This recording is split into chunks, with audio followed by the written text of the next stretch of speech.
রাজধানীর যানজট নিরসন ও জনভোগান্তি কমাতে বিশেষজ্ঞদের নিয়ে বৈঠক করেছেন প্রধানমন্ত্রী তারেক রহমান। এই দিন জুলাই যোদ্ধা ও শহীদ পরিবারগুলোর পুনর্বাসন করতে নির্দেশ দিয়েছেন সরকার প্রধান। একই সাথে ঈদের আগে ইমাম মুয়াজ্জিন সহ প্রায় ৯,০০০ ধর্মীয় গুরুকে ভাতা দেওয়ার সিদ্ধান্ত হয়েছে। রাজধানী ঢাকার নিত্যদিনের সঙ্গী যানজট, যার অন্যতম কারণ পরিবহন বিশৃঙ্খলা। নগরবাসীর ভোগান্তি কমাতে মেট্রো রেলের পাশাপাশি মনোরেল চালুর বিষয়ে ভাবছে সরকার। সোমবার সচিবালয়ে এ নিয়ে বিশেষজ্ঞদের সাথে কথা বলেছেন প্রধানমন্ত্রী তারেক রহমান।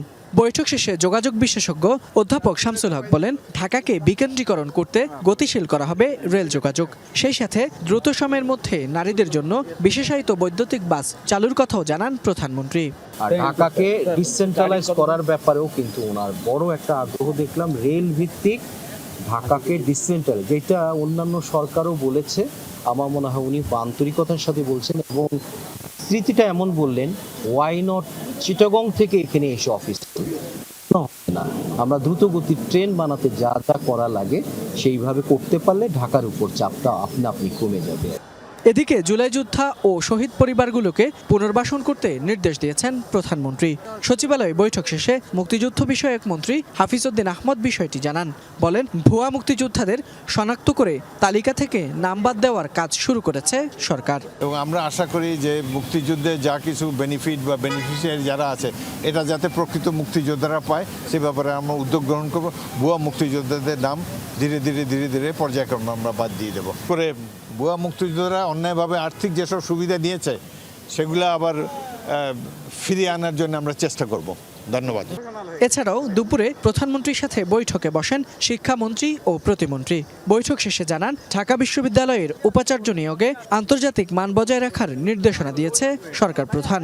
প্রধানমন্ত্রী এটা নিয়ে জানতে চেয়েছেন বেস্ট প্রসিডিওর্স কি, গ্লোবাল বেস্ট প্র্যাকটিসেস কি এত বড় এত প্রসিদ্ধ বিশ্ববিদ্যালয়ের ভিসি হবার জন্য, এবং সেই সব তথ্য আমরা মাননীয় প্রধানমন্ত্রীর ডেস্কেও পৌঁছাচ্ছি। আগামীতে এই ডিসিশনগুলো যেন দেশ জাতির জন্য সবচেয়ে ভালো ডিসিশন হয়, শিক্ষাঙ্গনের জন্য সবচেয়ে ভালো ডিসিশন হয়, সেই দিকে আমাদের এবং স্পেশালি মাননীয় প্রধানমন্ত্রী শক্ত নজর আছে।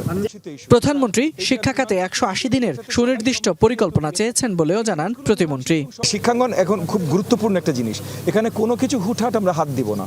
এদিকে ঈদের আগে সারা দেশের ৮,৯০৮টি মসজিদ, ৯৯০টি মন্দির, ১৯৮টি গির্জা ও ৭২টি বৌদ্ধবিহারে সম্মানী ভাতা দেবে সরকার। পাইলটিং এই প্রকল্প চলবে জুন পর্যন্ত।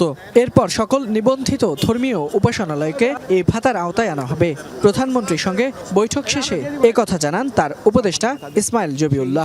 আমাদের আজকে সিদ্ধান্ত হয়েছে যে আমরা একটা পাইলট স্কিম গ্রহণ করব।